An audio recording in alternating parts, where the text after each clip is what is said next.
हम सब जानते हैं कि खाना या भोजन हमारे शरीर में फ्यूल का काम करता है। यानी अगर हम अपनी बॉडी को ये फ्यूल ना दें तो इसे खत्म होने में ज्यादा वक्त नहीं लगेगा।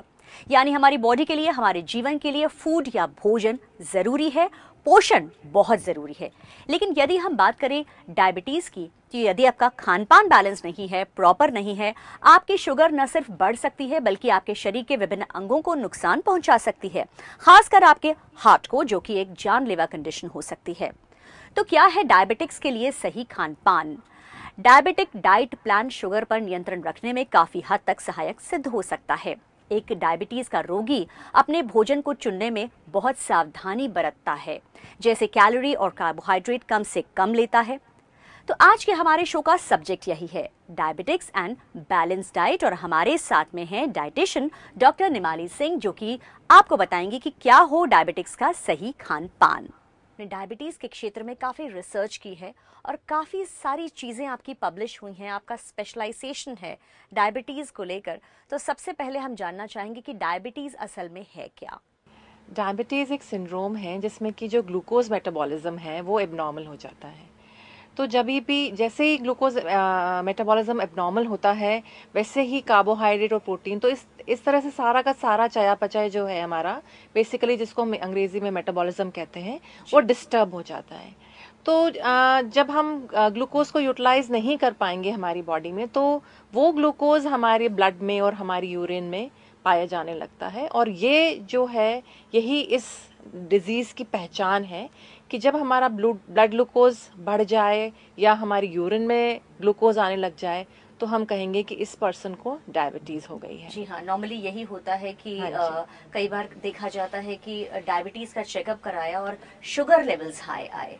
तो ये या तो ब्लड में या यूरिन में शुगर लेवल बढ़ने की जो स्टेज होती है, इसी को डायबिटीज कहा जाता है। यहाँ एक चीज और आपसे जानना चाहूंगी डॉक्टर निमाली, कि देखा जाता है कि डायबिटीज के कुछ प्रकार भी होते हैं, डायबिटीज 1 या डायबिटीज 2, टाइप 1 या टाइप 2, इस तरह के कई टर्म्स हमें सुनने में आते हैं, लेकिन हम आम लोग, आम जनता समझ नहीं पाते कि प्रकार से क्या मतलब होता है डायबिटीज। देखिए, डायबिटीज में जो मेन हार्मोन है इंसुलिन हार्मोन, जो हमारे पैनक्रियाज, जो हम अग्नाशय कहते हैं, वहाँ से सिक्रीट होता है, बीटा सेल्स ऑफ लैंगरहैम से।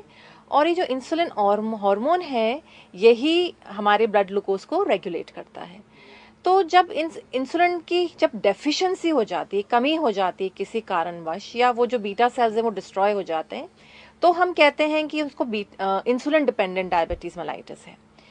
तो ये जो पेशेंट है इंसुलिन डिपेंडेंट डायबिटीज मेलाइटिस या टाइप 1 डायबिटीज का, ये इसको पूरी जीवन भर इंसुलिन हार्मोन लेना पड़ेगा, तभी इसका ब्लड ग्लूकोज जो है वो मैनेज हो पाएगा। लेकिन जो दूसरा है टाइप 2 डायबिटीज, जिसको हम कहते हैं नॉन इंसुलिन डायबिटीज मेलाइटिस, ये एक्चुअली इनसफिशिएंसी है। इनसफिशिएंसी और डेफिशिएंसी में ये फर्क है कि जैसे हमारे घर में 10 लोग खाने पे आए और हमने 10 लोगों का खाना बना लिया, लेकिन 10 की जगह 20 हो गए, तो जब वो 20 लोग हो गए तो खाना कम पड़ गया। इसी तरह से जब हमारा बॉडी साइज इंक्रीज हो जाता है या हमारा बॉडी वेट इतना इंक्रीज हो जाता है कि हम कहेंगे 50%, 60% और अबव, तो वो जो इंसुलिन हार्मोन है जो बिल्कुल नॉर्मली सिक्रीट हो रहा है हमारे नॉर्मल वेट के लिए, वो कम पड़ जाता है। इसको हम कहते हैं इनसफिशिएंसी। तो डेफिशिएंसी में है ही नहीं इंसुलिन हार्मोन या बहुत कम है, और इनसफिशिएंसी में नॉर्मल है, लेकिन वो हमारे शरीर के लिए पूरा इसलिए नहीं पड़ रहा क्योंकि शरीर का साइज इंक्रीज हो गया। तो ये बेसिक डिफरेंस है इंसुलिन डिपेंडेंट और non insulin dependent diabetes mellitus में। बेसिकली डेफिशिएंसी, कमी दोनों में है, लेकिन जो वजह है कमी की वो दोनों में अलग अलग हो जाती है। बिल्कुल। कहा जाता है कि डायबिटिक्स जो है उन्हें काफी सारी कॉम्प्लिकेशन हो सकती है। डायबिटीज अपने आप में एक लाइफस्टाइल डिसऑर्डर है, एक डीजेनरेटिव डिजीज इसे कहा जाता है। और यदि पता लगे कि परिवार में किसी को डायबिटीज है, तो सिर्फ उस पेशेंट को ही नहीं बल्कि आसपास के लोगों को भी एक अजीब सा भय होता है, क्योंकि आगे आने वाली जो उनकी जिंदगी होती है वो पूरी तरह से थोड़ी सी डगमगा सी जाती है। देखिए, डायबिटीज ऐसे कोई डरने वाली डिजीज नहीं है, बहुत ही मैनेजेबल डिसऑर्डर है। लेकिन इसके जो कॉम्प्लिकेशंस हैं वो ज़्यादा भयावह हैं, इसलिए क्योंकि अगर हमने ब्लड ग्लूकोज को मैनेज नहीं किया है या हमारा ब्लड ग्लूकोज हमें पता ही नहीं कि हमें डायबिटीज़ है, तो क्या होगा, धीरे धीरे जो हमारी आर्टरीज हैं वो स्टिफ होने लग जाएंगी। आर्टरीज इसलिए स्टिफ हो जाती हैं क्योंकि जो हमारा ब्लड का ग्लूकोज है या शुगर लेवल है अगर हम किसी कटोरी में चीनी का पानी रखेंगे गाढ़ा, तो वो चीनी के आजू बाजू एक लेयर बना लेगा, कड़क सी, आप देखेंगे कभी। इसी तरह से हमारी ब्लड वेसल्स में भी वो एक कोटिंग बना लेता है। तो जो हमारी आर्टरीज हैं वो यूजुअली एक्सपैंड हो जाती हैं जब हमारा ब्लड फ्लो होता है। तो डायबिटीज के अंदर क्या होता है, जैसे कि धूप में रखा हुआ पाइप कड़क हो जाता है, इस तरह से हमारी आर्टरीज कड़क हो जाती हैं और उसके कारण हमारा ब्लड प्रेशर बढ़ जाता है। अब जैसे ही ब्लड प्रेशर बढ़ेगा, उसे आप समझिए कि ब्लड जब हार्ट के पास जाता है तो उसका एक टाइम है ना, तो उसको हम कार्डियक साइकिल कहते हैं। तो वो टाइम कम हो जाएगा क्योंकि ब्लड प्रेशर से जाएगा, फटाक से हार्ट के पास पहुंच जाएगा, तो हार्ट बीट करेगा, फिर ब्लड वापस से जाएगा। तो इस तरह से जो हमारी कार्डियक साइकिल है वो भी फास्ट हो जाती है जी। तो जब जो हार्ट को रेस्ट करने का टाइम मिल रहा है वो कम हो जाएगा, तो हमें पहले तो ब्लड प्रेशर हुआ और ब्लड प्रेशर के कारण फिर हमें हार्ट डिजीज हुई। तो जो डायबिटीज से कॉम्प्लिकेशन फिर और भी है, नेफ्रोपैथी है, न्यूरोपैथी है, रेटिनोपैथी है, ये सारे आपको और फिजिशियंस भी ज्यादा अच्छे से समझा पाएंगे।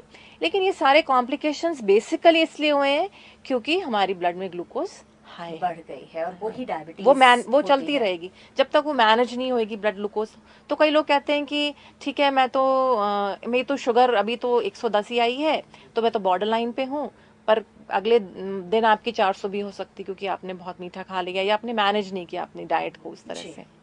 तो ये एक रिस्क है और जिसमें हमें बहुत ही केयरफुली अपने आप को मैनेज करना है। यानी कि हम ये कह सकते हैं कि डायबिटीज में कॉम्प्लिकेशंस हो सकती हैं, लेकिन तभी हो सकती हैं जब हमारा शुगर लेवल जो है वो कंट्रोल में ना रहे। बिल्कुल, शुगर लेवल को कंट्रोल में रखना बहुत सबसे इम्पोर्टेंट चीज है डायबिटीज की, कि वो हमारा ब्लड ग्लूकोज जो है वो नॉर्मल रेंज में रहे। शायद इसी वजह से कहा जाता है कि डायबिटीज में आहार का, यानी आपकी जो डाइट है, डायबिटिक क्या खा रहा है क्या नहीं खा रहा है, खासकर क्या खा रहा है, वो बहुत इंपॉर्टेंट होता है, बहुत महत्वपूर्ण होता है जी, बिल्कुल। उसी से शुगर लेवल ऊपर या नीचे जाता है। यानी कि आहार की तो बहुत ज्यादा महत्वता होती है डायबिटिक्स में खास। बेसिकली जो डाइट है और जो आपकी लाइफस्टाइल है उससे आप पूरी डायबिटीज को मैनेज कर सकते हैं जी। तो अगर आप बॉर्डर लाइन पे हैं या आपको फैमिली रिस्क है डायबिटीज की, अगर मेरे को पता है कि मेरी फैमिली हिस्ट्री है डायबिटीज की, तो मैं शुरू से ही अगर मैं ध्यान रखूंगी तो डायबिटीज मुझे होने की संभावना तो बहुत अधिक है क्योंकि जेनेटिकली मैं प्री डिस्पोज्ड हूँ। लेकिन मैं उसको कितना डिले कर सकती हूँ अपनी डाइट और लाइफस्टाइल से, ये बहुत ही एक चमत्कार की तरह ही है कि मैं उसको, जो मुझे 40 में हो सकती थी, मैं उसको 50 में ले जा सकती हूँ, जो मुझे 50 में हो सकती थी वो 60, क्योंकि क्वालिटी ऑफ लाइफ जो है मेरी मैनेज्ड रहेगी ना, मैं जितने स्वस्थ रहूंगी जी। तो डिले हम कर सकते हैं, लेकिन अगर हो जाए तो मैनेज भी हो जाएगी। मुझे लगता है ये जो एक बहुत ही महत्वपूर्ण चीज यहाँ बताई है डॉक्टर नेमाली ने, सिर्फ डायबिटिक्स के लिए ही नहीं, बल्कि यदि आपके परिवार में डायबिटीज किसी को है तो आगे उसके जाने के चांसेस रहते हैं, क्योंकि ये एक शायद जेनेटिक डिसऑर्डर है। तो ऐसे में जो डॉक्टर नेमाली ने जैसे कि कहा कि यदि आपके परिवार में डायबिटीज है तो आपके लिए भी बहुत ज्यादा जरूरी है कि आप अपने खान पान पर अभी से बहुत ज्यादा ध्यान देना शुरू कर दें, क्योंकि उस तरह से ये जो अनुवांशिक बीमारी है डायबिटीज, इसे काफी हद तक टाला जा सकता है। टाला तो नहीं जा सकता, लेकिन उसको डिले किया जा सकता है। वही कि काफी आगे बढ़ाया जा सकता है कि एक 20-25 साल में यदि आपको डायबिटीज हो जाती है तो ये तो एक कॉम्प्लिकेटेड कंडीशन हो ही सकती है। बिल्कुल। अब हम आते हैं अपने रोल ऑफ डाइट पे, यानी आहार का क्या रोल है डायबिटीज में, उस पर आते हैं। यहाँ डॉक्टर नेमाली एक महत्वपूर्ण चीज जो मैं आपसे जानना चाहूंगी, ज्यादातर देखा जाता है कि डायबिटिक्स को मना किया जाता है कि आप कार्बोहाइड्रेट्स ज्यादा ना लें, शुगर ज्यादा ना लें, और फ्रूट्स खाना उन्हें रेकमेंड किया जाता है, उन्हें कहा जाता है कि आप फल जरूर खाएं। जबकि मेरी लॉजिक, मेरी जो सेंसिबिलिटी है वो तो यही कहती है, और मेरे ख्याल से मेरे दर्शक भी मानेंगे कि फ्रूट्स में तो शुगर होती है। तो यहाँ ये मैनेजमेंट कैसे किया जाए? फ्रूट्स खाने की सलाह दी जाती है लेकिन शुगर खाने के लिए मना किया जाता है। देखिए, ऐसा है कि जो फल है उसमें ग्लूकोज एज सच नहीं है। तो मैंने आपको शुरू में कहा कि इम्पेयरमेंट ऑफ ग्लूकोज मेटाबॉलिज्म, तो जो उसके अंदर शुगर है वो फ्रक्टोज है फ्रूट के अंदर बेसिकली। नॉट ओनली कि वो शुगर डिफरेंट टाइप की है, तो उसका मेटाबॉलिज्म पाथवे भी अलग है। जिस रूट से वो जाएगा डाइजेस्ट होने के लिवर में, जिस तरह से वो मेटाबोलाइज होएगा, वो पाथवे डिफरेंट है। दूसरा, जो फ्रूट्स है उसके अंदर इतना सारा फाइबर है जो कि जो ब्लड में शुगर है वो बहुत धीरे धीरे रिलीज होगा, ठीक है। उसके अलावा जो वाइटामिन हैं उसके अंदर, वो आपकी ओवरऑल हेल्थ के लिए इतने अच्छे हैं। जैसे मैंने कहा, आर्टेरियल स्टिफनेस है, तो अगर विटामिन सी आप ज्यादा खा रहे हैं या आपकी ज्यादा एंटीऑक्सीडेंट्स आपको जो फ्रूट से मिल रहे हैं वो ज्यादा खा रहे हैं, तो वो जो स्टिफनेस है वो उसको रिलैक्स भी करेगा जी। तो ऐसा नहीं है कि आपने फल खा लिया तो आपका शुगर बढ़ गया, वो शुगर धीरे धीरे रिलीज होगा क्योंकि वो फाइबर के साथ इंटैक्ट है। तो अगर हम शुगर खा रहे हैं, जैसे मैंने चीनी ली या मैंने कोई बर्फी खा ली या मैंने कोई कस्टर्ड खा लिया, तो उसमें मुझे शुगर एज शुगर मिला हुआ है, ठीक है। और अगर हम फ्रूट की शुगर को यूज करें, जैसे मैंने श्रीखंड बनाया सपोज करिए, उसमें मैंने कोई फल क्रश करके डाल दिया, तो वो अपने आप ही स्वीट हो गया, प्लस उसकी मतलब वैल्यू एडिशन इतना हो गया उसके अंदर कि उसके अंदर बहुत सारे वाइटामिन भी आ गए, मिनरल्स भी आ गए और उसके अंदर बहुत सारा फाइबर भी आ गया। यानी कि दर्शकों, डॉक्टर निमाली के अनुसार फ्रूट्स में पहली बात तो जो शुगर होती है, जैसे कि इन्होंने बताया, फ्रुक्टोज शुगर जो होती है वो एक बहुत ही अच्छी शुगर है जिससे कि शुगर लेवल बढ़ने के चांसेस कम रहते हैं। कम इसलिए हैं क्योंकि फाइबर ज्यादा है। बिल्कुल। और जैसे कि इन्होंने कहा कि फाइबर ज्यादा होने की वजह से बॉडी के लिए ओवरऑल वो चीज अच्छी होती है। और दूसरी बात ये, जैसे कि आपने एक और चीज हमें बताई कि विटामिन सी यदि मिलता है तो उससे एक ओवरऑल हेल्थ, वाइटामिन जो मिल रहे हैं उससे ओवरऑल हेल्थ अगर अच्छी हो रही है तो मेरे ख्याल से in all this is a very good package. इसके अलावा फल जब आप खाएंगे तो आप फल को कभी खाने के साथ नहीं खाएंगे, फल को आप बिटवीन द मील्स खाएं, है ना। तो आपको ये भी नहीं है कि आपने फल भी खा लिया, उसके अंदर हाई कार्बोहाइड्रेट था, फिर आपने चपाती भी खा ली, फिर आपने कुछ मीठा भी खा लिया, नहीं। तो जब भी आप 2 मील्स लेंगे उसके बीच में आप फ्रूट खाएं तो वो ज्यादा हेल्दी रहेगा। और ये मेरे ख्याल से उसलिए भी ठीक है कि देखा गया है कि डायबिटिक्स को भूख जरा ज्यादा ही लगती है, क्रेविंग ज्यादा होती है, तो यदि उस क्रेविंग के टाइम अगर फल खा लिया जाए तो वो मेरे ख्याल से उनकी क्रेविंग इसलिए है क्योंकि जो ग्लूकोज है ना वो मेटाबोलाइज ही नहीं हो रहा। मैंने खा तो लिया लेकिन मैं उस शुगर को यूज तो कर ही नहीं पा रही, उस एनर्जी को तो मैं यूज ही नहीं कर पा रही। आप देखेंगे जब डायबिटीज हो जाती है तो लोग वेट रिड्यूस करना शुरू कर देते हैं, उनका वेट कम होने लग जाता है। ये एक सिम्टम है कि इसको डायबिटीज है, इसलिए क्योंकि वो जो एनर्जी ले रहा है पर्सन वो यूटिलाइज नहीं कर पा रहा उसको जी। तो खाता तो चला जा रहा है लेकिन वो एनर्जी कहाँ जा रही है, वो क्योंकि वो एनर्जी ब्लड में है, मतलब ब्लड में शुगर है और यूरिन में शुगर है, तो एनर्जी सारी वेस्ट हो रही है हमारी बॉडी से। तो जो फल खाना है उसको साथ में नहीं खाना है, एक तो फल को अलग खाना है और दूसरा ये है कि वो क्रेविंग इसलिए है क्योंकि वो हमारी एनर्जी शुगर जो है हमारे यूरिन के थ्रू और हमारे ब्लड में रहकर वेस्ट हो रही है, बस वो हमें कुछ न्यूट्रिशन दे नहीं पा रही। जी बिल्कुल। डॉक्टर निमाली, यहाँ एक और चीज मैं आपसे जानना चाहूंगी कि ज्यादातर डॉक्टर्स मना करते हैं कि डायबिटिक को कुछ फल, जैसे कि अगर खास नाम लिया जाए तो आम या केला जो कि बहुत मीठे, या चीकू, कहा जाता है कि ये जो अत्यंत मीठे वाले फल हैं ये बिल्कुल नहीं खाने चाहिए। आप मुझे बताइए कि आप एक बार में कितने फल खा सकते हैं? एक बार में आप 1 केला खा लेंगे या मैक्सिमम अगर केले का साइज छोटा है तो आप 2 केला खा लेंगे। इसी तरह से आप चीकू भी 1 या 2 खा लेंगे। चीकू में इतना जबरदस्त फाइबर है, केला अगर थोड़ा सा रॉ हो उस पे इतना फाइबर है। मैंगो तो आप फील ही कर सकते हैं रेशा, जब भी आप ज्यादा मैंगो खाते हैं तो आपको पता चल जाता है, जब आपका सुबह क्लीन होता है सिस्टम तो आपको पता चल जाता है कि हाँ इसमें बहुत रेशा, स्पेशली लंगड़ाम जो कि बहुत ही रिच इन फाइबर होता है। तो आपको पता चलेगा कि जो फल है वो हम ऐसी इतनी ज्यादा तादाद में हम खा नहीं सकते। मैं बैठ के 1 किलो आम खा नहीं सकती, मैं एक बैठ के 1 किलो केले नहीं खा सकती, है ना। तो फ्रूट आप जब भी खाएंगे, आप ये 1 पीस खाएंगे, आप छोटा 1 केला खाएंगे तो आप वो खा सकते हैं इजीली, उसमें कोई प्रॉब्लम नहीं। बस मैंने आपको क्या बताया, बिटवीन द मील्स खाइए, थोड़ा रॉ खाइए, एकदम मीठा मत खाइए। और अगर आप खा रहे हैं तो एक सपोज करिए मैंगो खा रहे हैं तो आप 1 हाफ मैंगो खा लीजिए एक बार में, लेकिन आप शाम को खाना चाहते हैं तो हाफ मैंगो और खा लीजिए, लेकिन बिटवीन द मील्स खा लीजिए जी। तो आपको अपने आप को कतई ये जरूरत नहीं है कि अपने आप को डिप्राइव करें किसी भी फल के लिए। फल तो जीवन है। आप अगर देखेंगे अभी नई जो रिकमेंडेशंस हैं वो यही कहती हैं कि आपकी कम से कम 5 से 6 फ्रूट्स और वेजिटेबल्स के एक्सचेंजेस होने चाहिए। मैं कहूंगी आप 8 खाइए, 8 एक्सचेंजेस खाइए, मतलब 8 तरह के फल और सब्जी खाइए।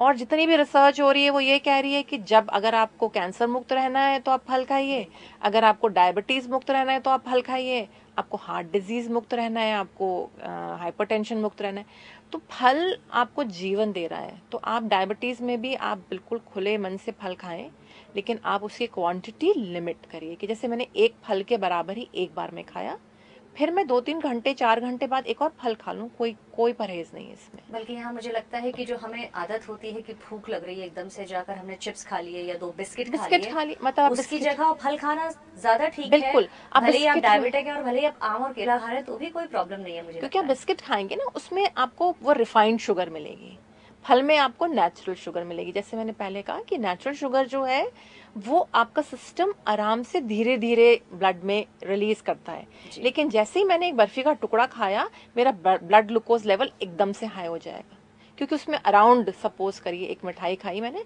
तो उसमें कम से कम 20 ग्राम से 25 ग्राम तक चीनी होगी आराम से जी, है ना। ये मैं लोअर लिमिट बता रही हूँ। बिल्कुल। तो आप समझ लीजिए कि एक फल में जब आप खाएंगे तो उसमें 8 ग्राम शुगर है और एक मिठाई में 25 ग्राम है।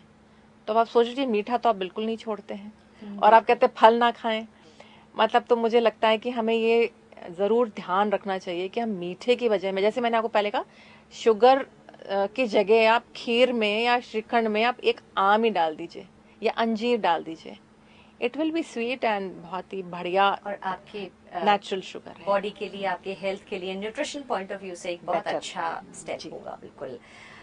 जैसे कि अभी आपने कहा कि बर्फी या श्रीखंड या खीर जो है, ये सब खाने में आपने खुद ही बताया कि शुगर काफ़ी ज़्यादा होती है, तो क्या डॉक्टर निमाली डायबिटिक्स को मीठा बिल्कुल नहीं खाना चाहिए? नहीं, ऐसा भी नहीं है कि मीठा बिल्कुल नहीं खाना चाहिए। देखिए क्या होता है, हमें ये डिसाइड करना चाहिए कि हम मीठा कौन सा खा सकते हैं। जैसे मैंने कहा खीर है, तो खीर में अगर आपने चीनी नहीं डाली है तो क्या डाला है आपने, दूध उठाया है, प्रोटीन है, चावल उठाया है, उसमें कार्बोहाइड्रेट है, और चावल का जो प्रोटीन है वो व्हीट से बेटर होता है ना, गेहूं से बेटर प्रोटीन होता है। तो जब आपने खीर बनाई और आप उसमें चीनी की जगह अगर आपने 2 अंजीर डाल लिए भिगाए हुए, या आपने उसके अंदर डेट्स डाल लिए भिगाए हुए, और आपने उसमें किशमिश डाली भिगाई हुई, तो आप जब भी उसको खाएंगे उसमें फ्लेवर मीठा, वो स्वीटन हो जाएगा। बिल्कुल। तो आप शुगर मत डालिए ना, तो आप वो खीर खा लीजिए, अंजीर को आप क्रश कर लीजिए, आप नट्स को थोड़े से क्रश कर लीजिए अंजीर के साथ और उसको उसमें मिला लीजिए, या डेट्स को मिला लीजिए, या किसी फ्रूट को मिला लीजिए। श्रीखंड में स्पेशली फ्रूट श्रीखंड बनाते हैं हम लोग बहुत कॉमनली, तो उसमें हम आम डालते हैं, पाइनएप्पल डालते हैं, या हम उसमें कभी केला भी डाल सकते हैं, कुछ कोई सा भी फल आप ले सकते हैं और उसको डाल, जो फल थोड़े मीठे होते हैं वो आप डाल लीजिए, और उसके अंदर या फिर आप किशमिश भिगा के डाल दीजिए उसमें, या आप अंजीर भिगा के डाल दीजिए। एक नेचुरल मिठास तो होती नेचुरल है, मिठास बहुत मीठी होती है। अभी मैंने रिसेंटली देखा था, मैं मिठाई लेने गई थी, मैं क्योंकि मीठा मैं खुद नहीं खाती हूँ, और मैंने देखा कि अंजीर की बर्फी थी और अंजीर के अंदर सारे नट्स बाउंड किए हुए थे उन्होंने। तो मैंने कहा ये तो बहुत अच्छा आइडिया, क्योंकि अंजीर बहुत ही ज़्यादा फाइबर, उसमें सॉल्युबल फाइबर भिगाए हुए अंजीर में बहुत हाई होता है, और वो नेचुरल स्वीटनर है, और उसके साथ आपको मीठे का टेस्ट आ जाएगा। बिल्कुल, यानी मीठे की जो तलब होती है, अंजीर की वो जो बर्फी मैं आपको बता रही हूँ, या डेट्स की बर्फी जो बता रही हूँ, तो आप एक्चुअली संक्रांति पे देखी थी मैंने ये, तो उसमें ये सारी चीज़ें थी कि डेट्स की अंदर थोड़े से तिल मिला लिए और उसके अंदर नट्स मिला लिए और उसको भिगा के उसको ही बाइंड कर लिया, तो that is a very good sweet idea actually, it's a very good sweet. And जब भी आप मीठा खाएंगे, वो मैंने जैसे फल के लिए कहा, वैसे वो भी आप खाने के बीच में खाएंगे, कभी भी आप खाने के साथ में मीठा नहीं खाएंगे। एक और चीज़ आप खा सकते हैं वो है रसगुल्ला। तो रसगुल्ला लेकिन पूरा निचोड़ना पड़ेगा आपको, क्योंकि जो आपका पूरा का पूरा छेने का बनता है रसगुल्ला, तो पूरा प्रोटीन है। तो जब आपने उसको पूरा निचोड़ दिया है, उसके बाद जब आप खाएंगे तो उसमें इतना कोई मिठास रह नहीं जाता, वो वैसे भी थोड़ा लाइटर स्वीट है। बिल्कुल। तो आप रसगुल्ले को निचोड़ के और आप खाइए तो आपको प्रोटीन भी मिल जाएगा। और एक हम संदेश बनाते हैं, उसमें हम फ्रूट संदेश बना सकते हैं। तो कुछ रेसिपीज हैं जो हम ओवर कहीं ना कहीं हम थोड़े क्रिएटिव होकर, और खास बात फिर वही आती है कि चीनी की बजाय, रिफाइंड शुगर की बजाय मिठास के लिए यदि कुछ फ्रूट्स, कुछ ड्राई फ्रूट्स काम में लिए जाएं, तो वो आपके टंग के लिए, आपके टेस्ट के लिए भी अच्छे होंगे और आपकी हेल्थ के लिए तो अच्छे हैं ही। मीठे का मतलब सिर्फ ये नहीं होता कि आप डायबिटीज में, सिर्फ ऐसा नहीं है कि आप मीठी चीजें नहीं खा सकते, आप हैवी चीजें भी नहीं खा सकते। बिल्कुल। तो आपको क्या है, आपको जब डायबिटीज है तो आपको 2 चीजें मैनेज करनी है, एक तो एनर्जी और आपका कार्बोहाइड्रेट। तो जैसे अगर आप 4 बड़े मील्स लेते थे, तो मैंने क्या कहा कि जैसे नॉन इंसुलिन डिपेंडेंट डायबिटीज़ में आपकी इंसुलिन कम पड़ गई है ना, इंसुलिन इनसफिशिएंसी है। तो आप क्या करेंगे, 4 की जगह 6 मील्स ले लीजिए। 6 मील्स का मतलब जैसे हम ब्रेकफास्ट, लंच, टी, डिनर लेते हैं, उसके बजाय हमने ब्रेकफास्ट लिया, उसके 2-2.5 घंटे बाद हमने कोई और छोटा मील ले लिया, जैसे हमने कोई फल खा लिया, उसके या हमने छाछ पी ली या लस्सी पी ली या कोई शेक पी लिया या कोई स्मूदी ले ली, उसके बाद हमने लंच लिया। लंच हमेशा हम किसी सैलड से स्टार्ट करें, और सूप से या सैलड से या छाछ से स्टार्ट करें, और फिर हम खाने पे जाएं। जब भी हम सैलड से खाना स्टार्ट करते हैं तो हमारा ब्लड शुगर थोड़ा सा रेज हो जाता है, उससे हमारी जो ईटिंग है कैपेसिटी वो थोड़ी रिड्यूस हो जाएगी। तो हम ये नहीं चाहते कि हम बहुत बड़ा मील एक साथ खाएं, हम छोटी छोटी मात्रा में 6 बार खाएं। तो फिर लंच के भी 2.5-3 घंटे बाद हम थोड़ा चाय के साथ कोई स्नैक ले लें, जैसे मुरमुरे चने ले लिए हमने, या भुनी हुई मूंगफली डाल दी उसके अंदर, हम ऐसा चिवड़ा बना सकते हैं। और फिर उसके बाद हम फिर उस खाने से पहले कोई सूप या फल या कुछ ऐसी चीज़ खा लें, उसके बाद हम डिनर लें। लेकिन हम हर हालत में हमारा डिनर 8 बजे से पहले ले लें। ये एक आप लाइफस्टाइल में ही मान लीजिए, हम ये बना ही लें कि हम 2.5-3 घंटा ना अरे ये खाएं। टिप सिर्फ डायबिटिक्स के लिए नहीं, ये तो नॉन डायबिटिक्स के बिल्कुल लिए भी बहुत ही बिल्कुल, ये इम्पोर्टेंट सारा टिप है। खाने का जो पैटर्न है ना, देखिए आजकल जो पैटर्न है वो ऐसा हो गया है कि स्मॉल फ्रीक्वेंट मील्स, बिल्कुल। स्मॉल फ्रीक्वेंट मील्स मैं इसलिए बताना चाहूँगी आपको यहाँ पे, इसका जो रीज़न है, एक तो ये इंसुलिन कम थी तो मैंने थोड़ा ही खाया तो मेरा वो खाना पूरा का पूरा मेटाबोलाइज हो गया। डायबिटीज़ के लिए तो ये है। दूसरा, जब भी हम खाना खाते हैं एक साथ, तो जितनी भी एक्स्ट्रा एनर्जी होती है वो जाके फैट में कन्वर्ट हो जाती है। तो जैसे मैंने थोड़ा सा खाया तो मेरा उस समय का एनर्जी पैकेट, मान लीजिए वो मेरा एनर्जी पैकेट था, वो मेरा यूज़ हो गया। 2 घंटे बाद जब मैं थोड़ा सा खाऊंगी तो मैं वापस से उतनी, एक तो फ्रेश रहूंगी पूरे टाइम क्योंकि मेरे को रेगुलर एनर्जी सप्लाई है। दूसरा, आप देखेंगे कि जब भी आप हैवी मील लेते हैं तो आपको बहुत नींद आती है या आपको बहुत हैवीनेस फील होती है और आपको लगता है कि पेट भारी हो गया, क्योंकि हमारी लाइफस्टाइल ऐसी हो गई, हम बैठे रहते हैं बहुत बहुत घंटे, 3-3 4-4 घंटे हम एक डेस्क पे बैठे रहते हैं, फिर हम थोड़ा सा हिलते हैं, फिर हम आके बैठ जाते हैं। सो हमारी सिटिंग बहुत ज़्यादा इंक्रीज हो गई। तो इसलिए बेटर है कि हम स्मॉल फ्रीक्वेंट मील्स लें, जिससे कि हमारा यूटिलाइजेशन जो है पूरे फूड का वो बेटर हो। कार्बोहाइड्रेट हमें हर मील में मैनेज करना है। इसका मतलब ये है कि हमारा हर मील संपूर्ण होना चाहिए, उसमें ऊर्जा, कार्बोस, प्रोटीन, फैट सब थोड़ी थोड़ी मात्रा में होने चाहिए। बैलेंस होना चाहिए सारे बिल्कुल न्यूट्रिशन का। बिल्कुल। और ऐसा नहीं है कि मैंने इस समय मीठा खा लिया है तो मैं लेकिन रोटी भी खाऊंगी। अगर आपने गलती से कहीं खा भी लिया है तो फिर आप उसमें पूरी की पूरी अपनी चपाती को गिव अप कर दीजिए। जैसे आप शादी में गए खाना खाने, तो अगर आपने मीठा खा लिया है, अगर आपको मीठे का शौक है तो भाई पहले आप मीठा ही खा लीजिए, फिर आप बाकी का खाना भूल जाइए। ये मेरी एडवाइस है आपको। कहीं ना कहीं मैनेजमेंट जो है बहुत इम्पोर्टेंट है। हाँ जी। यदि खासकर बात करें डायबिटिक्स की, तो ये देखा जाता है कि आसपास की पॉपुलेशन में यदि हम देखें तो वर्किंग क्लास जो है, खासकर अराउंड 30s या 40s में डायबिटिक्स बहुत हैं। इंडिया को वैसे भी डायबिटीज कैपिटल कहा जा रहा है। हमारे आसपास बहुत सारे डायबिटिक्स तेजी से बढ़ रहे हैं। ये लोग ऐसे हैं जो काम भी कर रहे हैं, बिजनेस मीटिंग्स में भी जा रहे हैं, शादियों में भी जा रहे हैं, सोशल गैदरिंग्स में भी जा रहे हैं। मतलब है ज्यादा खाने में आना, लेड आउट बुफेज होते हैं, बहुत खाने के ऑप्शंस होते हैं। तो ऐसे में डायबिटिक्स अपने आप को कैसे मैनेज करें? Diet management basically becomes a problem जब आप बाहर जाते हैं। तो जो समस्या डायबिटिक्स को फेस करनी पड़ती है, जो समस्या डायबिटिक्स के सामने आती है, उसे सुलझाने के बारे में आपसे कुछ जानना चाहेंगे अब।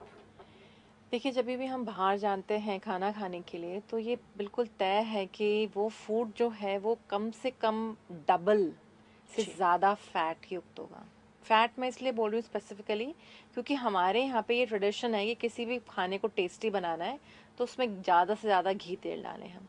तो आप ये मानिए कि अगर हम एक्चुअली देखें तो 4 गुना ज़्यादा कैलोरी हम खाते हैं जब हम बाहर खाते हैं, इसलिए क्योंकि खाना में वो टेस्टी भी लगता है तो उसकी क्वांटिटी भी इंक्रीज हो जाती है।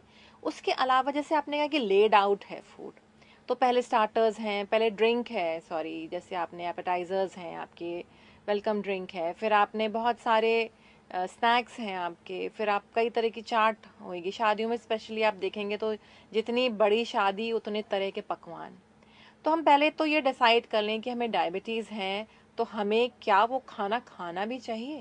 क्योंकि मैंने कहा आपको कि कम से कम 4 कैलोरीज आप खाएंगे।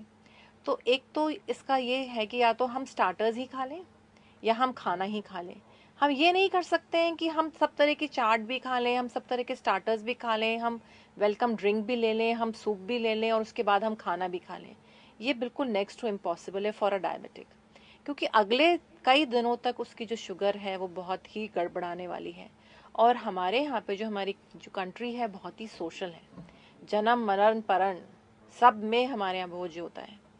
तो और अगर उसके हम अलावा एक मनुहार करने की आदत बहुत जरूर ज़्यादा होती है। तो अगर हमने इसको चेक नहीं किया, हमारी ईटिंग आउट को, जो हमारी सोशल ईटिंग है स्पेशली, और आप देखेंगे कि हम डायबिटीज़ कैपिटल बन क्यों रहे हैं, ये भी हमें जानने की ज़रूरत है। क्योंकि हमारी जो ईटिंग आउट की हैबिट है, आप देखेंगे जब हम लोग बच्चे थे तो हम साल में या 1 या 2 बार हम बाहर खाना खाने जाते थे, लेकिन आजकल हर family once a week outing उनकी ज़रूर होती है। अगर वो रेस्टोरेंट ईटिंग नहीं है तो किसी फ्रेंड के घर में पार्टी है या फिर हम किसी शादी में जा रहे हैं, तो once a week social eating हमारी ज़रूर है। तो इसमें डायबिटिक्स के लिए स्पेशली बहुत बड़ा चैलेंज है।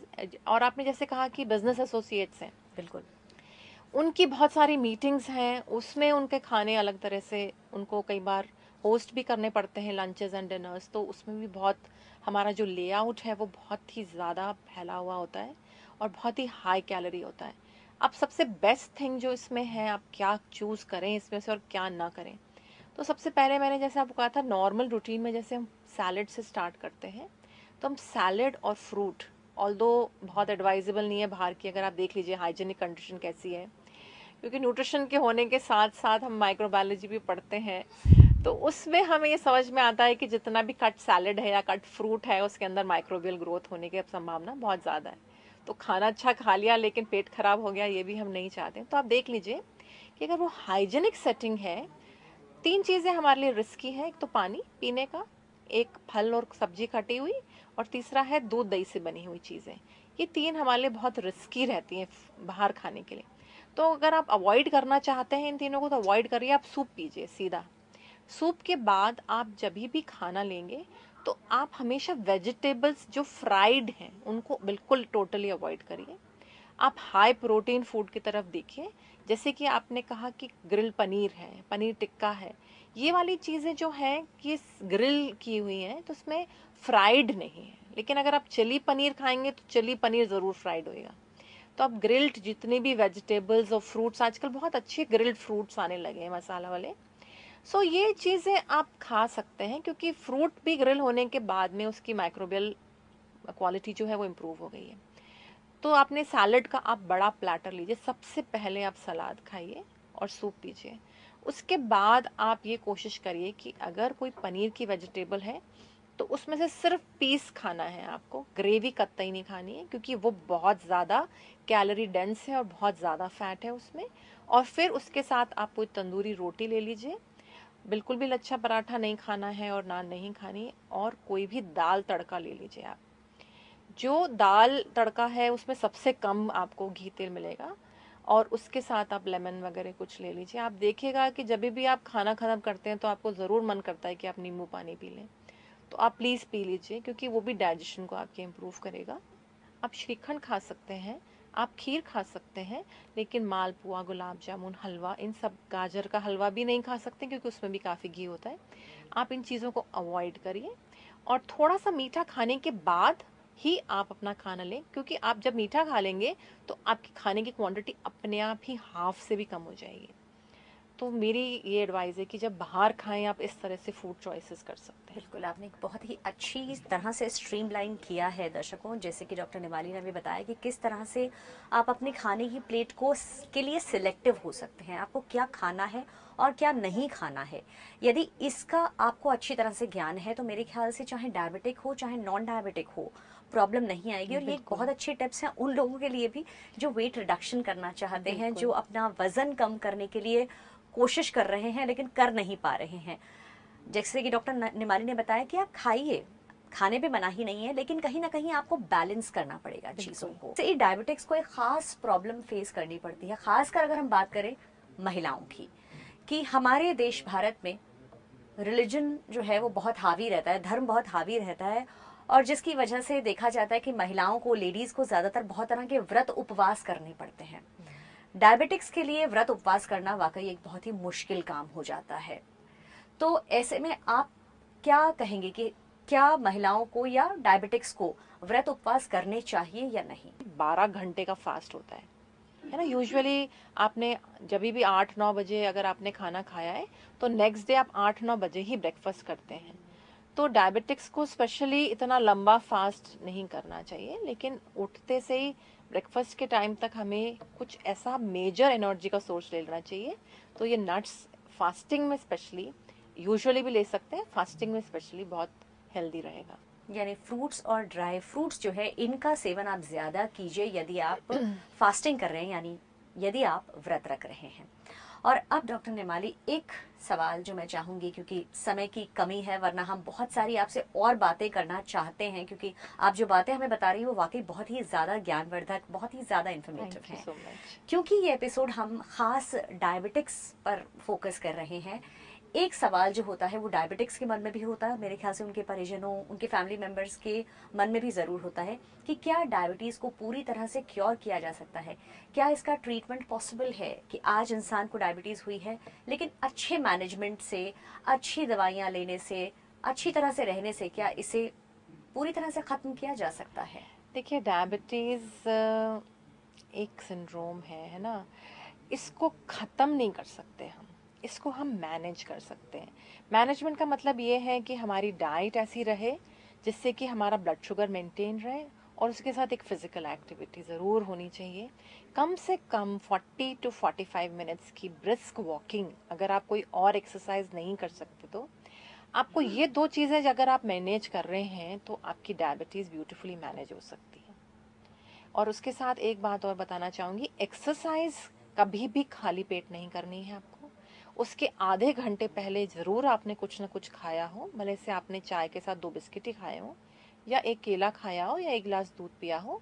आधे पौने घंटे पहले आपको कुछ न कुछ ज़रूर लेना है। खाली पेट आप कभी भी वॉक नहीं करेंगे, क्योंकि अगर आप वॉक पे गिर गए तो आपको सीधे अस्पताल ले जाएंगे। वहाँ पे उनको ये पता नहीं होगा कि आपको डायबिटीज है, तो आपको ग्लूकोज चढ़ा देंगे, वो बहुत खतरनाक हो सकता है। ये सब चीजें जो छोटे छोटे से दर्शकों, ये छोटे छोटे से टिप्स होते हैं जो रूटीन में हमें काफी याद रखने की जरूरत होती है, क्योंकि यदा कदा इस तरह के बहुत सारे केसेस सुनने में आते हैं कि अचानक फेंट हो गए और जब तक हॉस्पिटल ले जाना पड़ा तब तक चीज़ें हाथ से बाहर निकल चुकी थी, या कई बार ऐसा देखा जाता है कि सोते सोते ही इंसान जब सुबह उठाते हैं तो उठ नहीं सकता। तो ये कहीं ना कहीं ये छोटी छोटी जो चीज़ें होती हैं, अगर हम अपनी डेली लाइफ में मानना शुरू कर दें और इन्हें समझने लग जाएं, तो मेरे ख्याल से बहुत सारी ऐसी प्रॉब्लम्स से छुटकारा मिल सकता है। टिप मैं आपको देना चाहूँगी, जब भी जो भी डायबिटिक हो वो अपने पर्स में कोई टॉफ़ी, कोई कैंडी, कोई चॉकलेट, कोई भी मीठी चीज़ ज़रूर रखें, क्योंकि आपको ये पता है कि आपने कब खाना खाया है और कब नहीं खाया है। कभी कभी आप दवाई ले लेते हैं डायबिटीज़ की और आप खाते नहीं हैं, और आपको चक्कर आने लगे, आपको एकदम से ठंडा लगने लगे, आपको पसीना आने लगे, तो आप तुरंत ही वो मुंह में रख लीजिए, क्योंकि ये सिम्टम्स हाइपोग्लाइसीमिया के कारण होते हैं। ब्लड ग्लूकोज बहुत नीचे चला गया है क्योंकि आपने दवाई खा ली है या आपने इंसुलिन का इंजेक्शन ले लिया है। तो उसमें भी आपको ये, उसमें हम आपको कहें कि प्लीज़ आप एक मीठा खा लीजिए, तो आपको मीठा रखना है। और आपको ये ध्यान रखना है कि जब भी आपने दवाई ली है उसके बाद आपको ज़रूर कुछ ना कुछ खाना है। अगर आप भूल गए हैं तो अपने पर्स में जो आपने चॉकलेट या टॉफ़ी या कुछ भी रखा हुआ है वो तुरंत खा लें। यानी कि यहाँ भी शुगर लेवल्स को मैनेज करने की जरूरत है कि दवाई ली है तो शुगर लेवल्स नीचे आ जाएंगे, तो उसमें उसके बाद यदि आपने अपना लंच या डिनर नहीं लिया है तो शुगर लेवल को वापस मैनेज करने के लिए आपको जरूरत पड़ेगी एक कहीं शुगर के कंटेंट की, किसी शुगर की चीज की। लेकिन ये सिर्फ तभी के लिए टिप दी गई है जबकि आपको जरूरत है, यानी कि जब आप समय पर खाना नहीं खा पाए हैं। रूटीन में वो सभी टिप्स काम आएंगी जो डॉक्टर नेमाली ने हमें पिछले इस एपिसोड में टॉक के दौरान दी है। तो डॉक्टर नेमाली, आज यहाँ आपने आकर जो हमें इन्फॉर्मेशन दी है, जो जानकारियाँ हमें दी हैं, वो बहुत ही इंपॉर्टेंट है, क्योंकि दर्शकों बहुत सारी चीज़ें ऐसी होती हैं, खासकर डायबिटिक्स की बात करें तो बहुत सारे सवाल ऐसे होते हैं जो हमारे मन में आते हैं। जैसे कि मैंने भी शो के दौरान बहुत सारी चीज़ें पूछी हैं कि आम खाएं या केला खाएं, यदि अल्कोहल पीनी पड़ रही है तो कितनी लेनी चाहिए, यदि बाहर खाना खाने जा रहे हैं तो कितना खाना चाहिए। ये सब कुछ बहुत महत्वपूर्ण सवाल होते हैं जो डायबिटिक्स के मन में आते हैं, और उनके जवाब हमें ज़रूरी नहीं कि गूगल पे ही ज़्यादातर मिल सके। ऐसे जवाब हमें ज़्यादातर ऐसे डाइट एक्सपर्ट्स, ऐसे न्यूट्रिशन एक्सपर्ट्स के पास ही मिलते हैं। तो आज के हमारे शो में हमारी कोशिश यही रही कि डायबिटिक्स जो सवाल ज़्यादातर पूछना चाहते हैं आहार से संबंधी, उनका जवाब देने की हमने यहाँ पे कोशिश की है। डॉक्टर निर्माली, आपका बहुत बहुत धन्यवाद। दोस्तों, अभी हमने जाना मधुमेह के बारे में, जाना कि मधुमेह में ज्ञान ही है समाधान। डायबिटीज पर जीत अब दूर नहीं, यही है हमारा संकल्प। और इसी संकल्प को साथ लिए मैं एस्मा अग्रवाल अब आपसे इजाजत लेती हूँ और वादा करती हूँ कि अगले एपिसोड में फिर होंगी हाजिर कुछ और सलाहें, कुछ और ज्ञान लेकर आपके लिए। तो आज के लिए बस इतना ही। नमस्कार।